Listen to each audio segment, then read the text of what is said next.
The member for Wills. Thank you, Mr Speaker.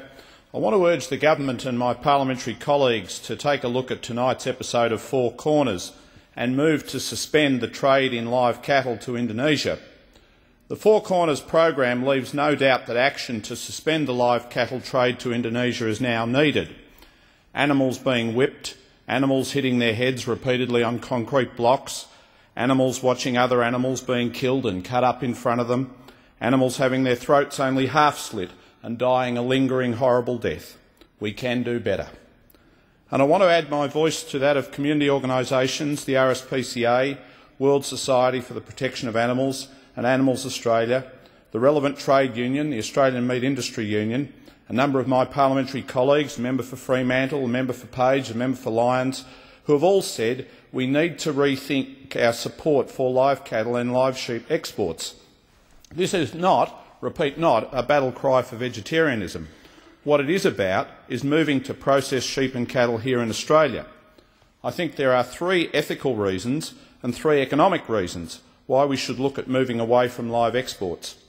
The first ethical reason is the fate of animals during transportation. Animals become heat-stressed and overcrowded during transportation. Around 40,000 Australian sheep die en route to the Middle East each year. The main cause of death is starvation. The second ethical issue is the handling, transportation and slaughter methods once animals reach their destinations. Many importing countries have no animal welfare laws. Australian sheep are bound and shoved into car boots in a region where temperatures reach 50 degrees Celsius in summer.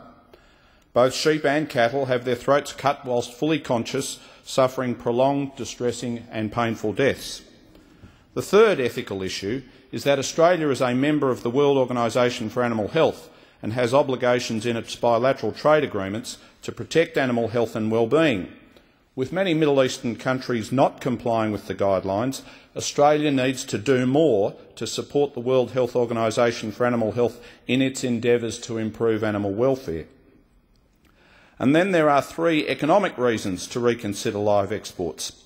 The first is that processing animals in Australia provides more economic value than exporting them live.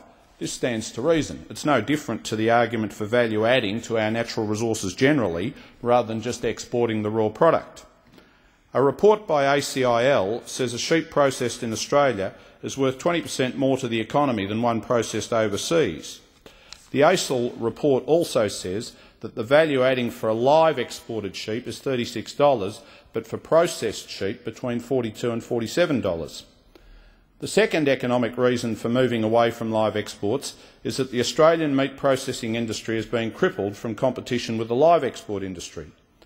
In the past 30 years, 40,000 meat processing jobs have been lost and 150 processing plants shut down. It is an ongoing problem. Last year, 1,000 Australian meat workers' jobs were lost, with some plants operating at 50% capacity. Roger Fletcher, founder of Australia's largest independent meat processing facility and chilled meat export company, has said, "We're the main employer in country regions after mining, and we want to be here for the long haul." It's devastating when vulnerable rural communities suffer industry closure and job losses caused in part by the live export industry. The third economic issue is the clear evidence that Middle East consumers do accept chilled meat products from Australia.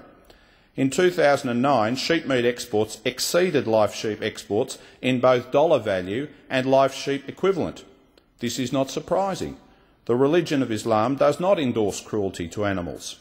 There are 2 major religious festivals in the Middle East each year, Eid al-Fitr and Eid al-Adha. Meat for such holidays can and should be sourced locally.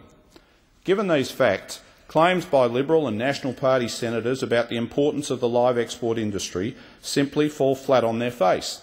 A value-added Australian meat processing industry would provide more jobs for farmers, stock hands, shearers, truck drivers, etc. The trade will not go elsewhere. There is plenty of refrigeration in key export markets such as Bahrain, Kuwait, Qatar and the United Arab Emirates.